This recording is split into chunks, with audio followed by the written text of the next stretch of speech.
C'est un bronze étrusque. D'inspiration étrusque, oui.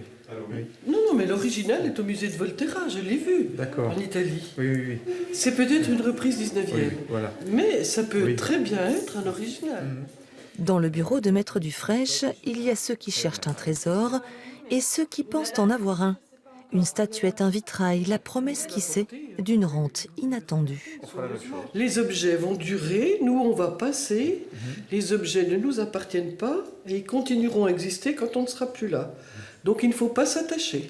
Ça peut intéresser un musée allemand, suisse, ou des amateurs aussi, des particuliers. Il y a des collectionneurs fortunés qui sont à la recherche de pièces rares comme celle-ci, oui, c'est sûr. Et c'est pour ça qu'il faut absolument montrer ça à un expert. C'est très beau. Et voir l'original, parce que personne ne se prononcera sur une photo. Alors on vous confiera l'original. Du rêve à la grande illusion, il n'y a parfois qu'un piège. Rappelez-vous ce petit tableau qui intéresse tant le jeune antiquaire. Il est signé Henri Rousseau, dit le douanier.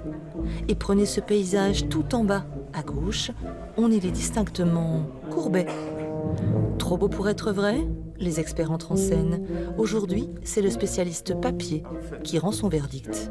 On a des parchemins très intéressants avec des grandes signatures, donc je me suis remis un peu dans l'histoire. On est en 1457 sur le premier parchemin de Charles VII, et puis tous les autres, bon, ça va jusqu'à Charles X, on a du Charles IX, Henri IV aussi.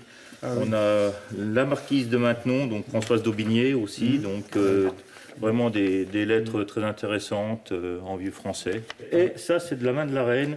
Donc ce sont des pièces qui ont un certain intérêt déjà historique, bien évidemment, pécunier éventuellement aussi. J'en ai vu dernièrement, dont une qui était mise à prix à 5 000 €. Comment vous procédez pour authentifier? On compare, on sait, on a le marché qui est là, qui permet d'avoir après, au niveau financier, d'établir une estimation plus ou moins large. Et puis après, on a parfois les excellentes surprises. C'est courant d'avoir ce genre de pièces entre les mains ou c'est Non. assez rare? Avec Maître Dufraîche, là, depuis une bonne vingtaine d'années, je crois que c'est les premières pièces de qualité historique réelle que nous avons. Des lettres de noblesse qui s'arracheront peut-être bientôt sous le sceau du secret. Le monde des collectionneurs ne goûte guère la publicité.